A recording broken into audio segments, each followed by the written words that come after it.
भीष्म पितामह। वह व्यक्ति हूं जिसने हर पहलू में धर्म और कर्तव्य को सर्वोच्च माना। मेरा जीवन एक संघर्ष था, एक पवित्र प्रतिज्ञा का पालन करने का संघर्ष।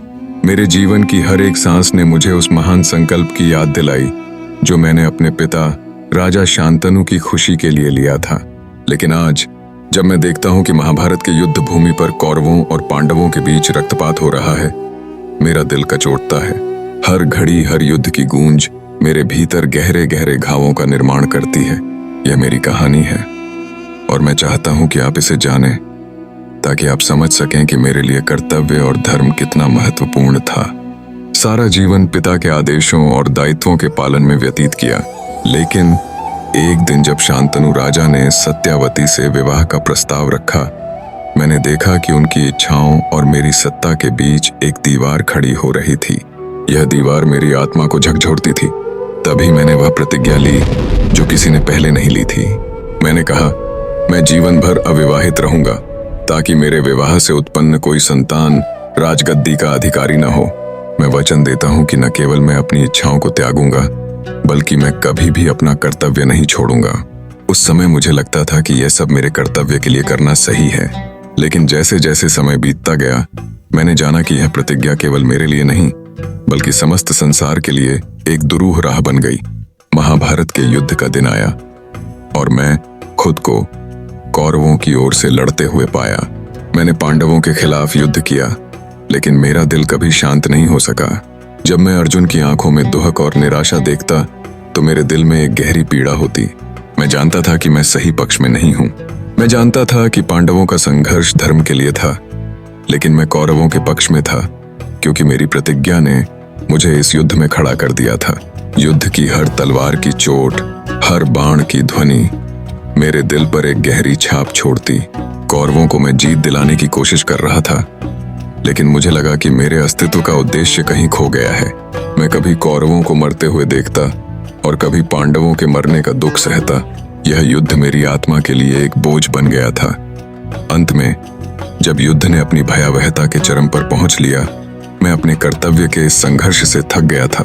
मैंने अपना सब कुछ दिया, लेकिन अंततः मुझे एहसास हुआ कि मेरी प्रतिज्ञा ने मुझे बंधन में जकड़ लिया है।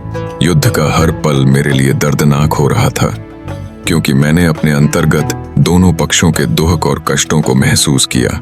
मेरे जीवन की सबसे बड़ी पीड़ा यह थी कि मैं मृत्यु से बच नहीं सकता था। जब भी मैंने युद्ध भूमि पर अपनी आंखें खोली, मुझे वह दृश्य याद आता, पांडवों का संघर्ष, कौरवों का पतन। मेरा दिल तड़पता और आत्मा कांपती। आखिरकार युद्ध के समापन के बाद जब मुझे लगा कि मेरे कर्तव्य का पूरा बोझ मेरे ऊपर आ गया है, मैंने मृत्यु की ओर रुख किया। अब मेरा कर्तव्य समाप्त हुआ। यह शब्द मेरे हृदय से निकले और मैंने शारीरिक रूप से कृत्य को छोड़ दिया। जैसे ही मैंने युद्ध भूमि छोड़ने का निर्णय लिया, मुझे स्वयं के जीवन का मूल्य समझ में आया। मैंने अपनी प्रतिज्ञा को निभाया, लेकिन अब मेरे लिए अंतिम समय आ चुका था। वह दिन आया जब मैं शर में बंधा हुआ था। मैं जानता था कि अब मुझे मुक्त होना है। मैं भगवान श्री कृष्ण से एक आखिरी बार प्रार्थना करता हूँ, हे भगवान, मैं जीवन के इस कठिन पथ से मुक्त होना चाहता हूँ। मैंने अपना शरीर त्याग दिया और एक महान आत्मत्याग की ओर बढ़ा। मेरी आत्मा ने उसी क्षण से मुक्त होकर शांति की ओर कदम बढ़ाया। मेरे मृत्यु के साथ ही वह प्रतिज्ञा भी पूरी हुई जो मैंने बहुत पहले ली थी। लेकिन इस यात्रा में जो शांति मुझे मिली, वह मेरे लिए किसी भी युद्ध से अधिक मूल्यवान थी। मेरे जीवन का यह अध्याय एक दुख, एक कर्तव्य और एक गहरी पीड़ा की कहानी है। लेकिन जब मैंने मृत्यु को गले लगाया, तब मुझे उस शांति का अनुभव हुआ जो केवल त्याग और आत्मसमर्पण में ही मिल सकती थी। अब जब मेरी आत्मा इस युद्ध से मुक्त हो चुकी है, मुझे लगता है कि मैं अंततः वह सब कुछ प्राप्त कर पाया हूँ जो मैंने जीवन भर के संघर्ष में खो दिया था। इस युद्ध भूमि में मेरी मृत्यु ने मुझे वह शांति दी जिसकी मैं तलाश कर रहा था। मैं अब मुक्त हूँ और मुझे आशीर्वाद मिलता है कि मेरी यात्रा अंततः एक उद्देश्यपूर्ण स्थिति तक पहुंची। भीष्म पितामह की कहानी यह सिखाती है कि कभी-कभी जीवन में दिए गए वचन या प्रतिज्ञाएं हमें भारी कीमत चुकाने के लिए मजबूर करती हैं। लेकिन सबसे महत्वपूर्ण यह है कि हमें जीवन के हर क्षण में अपनी आत्मा की शांति को महत्व देना चाहिए।